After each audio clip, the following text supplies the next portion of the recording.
Howdy kids, your lesson for tomorrow is going to be section 1.5, and that is going to cover rational numbers. First of all, a rational number is a number that either repeats or comes out even. Okay, so it can be written as a fraction, in other words, where the divisor is not 0. So some examples of that would be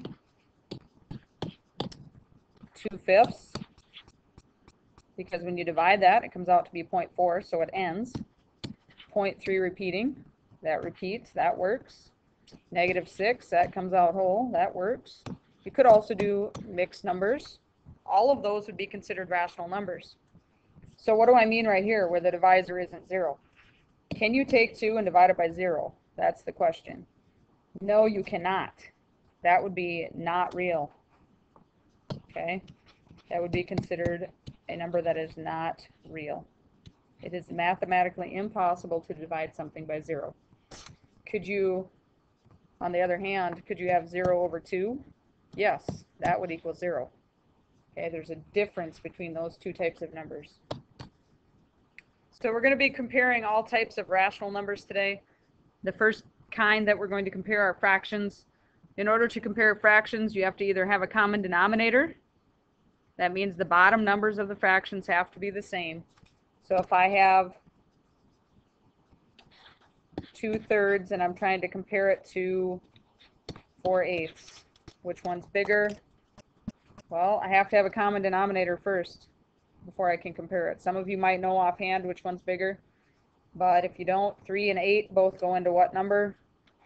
24. So 3 goes into 24 how many times? 8. 8 times 2 is 16. That's how you change it. 8 goes into 24 3 times. So 4 times 3 is 12. Now which one's bigger, 16 or 12? 16, so that would be greater. Okay, so that's how you can do it if you want to do it the common denominator way. You could also just change it to a decimal and then compare it, which I'm going to go over next. So rule number 2, when you are comparing decimals, you could put them on a number line, but that's going to take a while. The way that I would recommend doing it is just to compare one number at a time and see which one is bigger that way. You do need to remember here, though, that they are going to throw some negatives in. So remember that bigger negatives are actually smaller numbers. So for example, if I had a negative -0.478, and I wanted to compare it to a -0.477, I go one number at a time.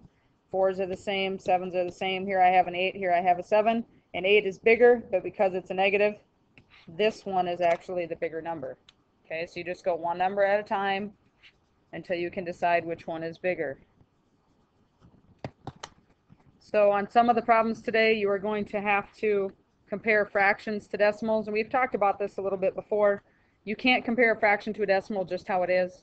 You need to either make them both fractions or both decimals, and then you can compare them using the same rules that we just went over. So for example, if I had 3 1/4 and I was trying to compare it to 3.42, I like to change them both to decimals because to me that's easier. So for this one, you're going to leave the 3 by itself. And remember, we learned how to do this a couple days ago. So 1 divided by 4. Top number is always in the box. Remember that? So I'm going to go till it works out. So it'd be 0.25. So how does 3.25 compare to 3.42? 3.42 is bigger. So you can just do it that way as well.